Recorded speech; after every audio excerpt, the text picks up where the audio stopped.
বারবার voltage up down করার পর অনেক মানে আমাদের এসেন্সিয়াল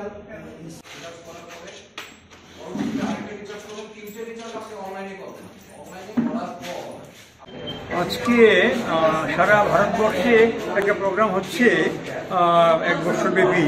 সেটা হচ্ছে clean energy transition and electricity governance এই বিষয়ের উপর ত্রিপুরাতে। সেটা 9 মার্চ উদ্বোধন হয়, লঞ্চিং হয়, যেটা নাকি ত্রিপুরা ইলেকট্রিসিটি রেগুলেটরি কমিশনের চেয়ারম্যান ডি রাধাকৃষ্ণ যেটা উদ্বোধন করেছিলেন। এবং সেটারই অংশ হিসেবে আজকে একটা ক্যাপাসিটি বিল্ডিং ওয়ার্কশপ হচ্ছে।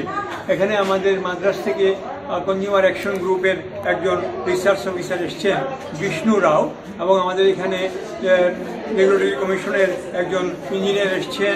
আমাদের এখানে ত্রিপুরা স্টেট ইলেকট্রিসিটি কর্পোরেশন লিমিটেডের 3 জন অফিসার এসছেন।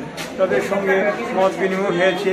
সাধারণ গ্রাহকরা, শিক্ষকবৃন্দ, আইন কলেজের ছাত্রছাত্রীরা এসছেন, এবং যারা নাকি অ্যাডভোকেট কয়েকজন এসেছেন।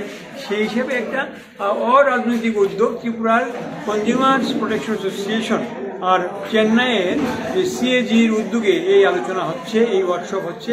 এবং শেষ পর্যন্ত আপনাদের মাধ্যমে আমি জানাতে চাই যে আমাদের এখনো ডেট হয়নি, একটা শেষ অনুষ্ঠান হবে, একটা মিডিয়া ওয়ার্কশপ এই বিষয়ের উপর। আপনাদের সবার সহযোগিতা আমরা চাইব।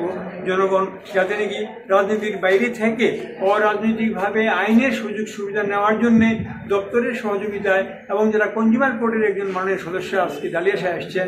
আজকে আমাদের এখানে যে আপনাকে বললাম যে বিভিন্ন সম্প্রদায়ের বিভিন্ন অংশ থেকে শিক্ষক শিক্ষিকা, ছাত্রছাত্রী, অ্যাডভোকেট, রিটায়ার্ড অধ্যাপক, আমাদের বিভিন্ন কোম্পানির লোকজন এসছেন। এবং এদের সহযোগিতায় আমরা যদি কাজ করতে পারি, আমরা মনে করি বিদ্যুৎ গ্রাহকদের স্বার্থ রক্ষায় জনগণকে সঙ্গে নিয়ে আইনি অধিকার বলবৎ করবার জন্য আমরা কাজ করতে পারবো। এ বিষয়ে আমরা ত্রিপুরার সমস্ত মিডিয়াকেও ধন্যবাদ জানাই যে আমরা আগের অনুষ্ঠানের প্রচার পেয়েছি। এই অনুষ্ঠানটাও মানুষকে জানানো দিতে পারলে আমরা আশা করি জনগণের সঙ্গে আরও মিলেমিশে কাজ করতে পারবো।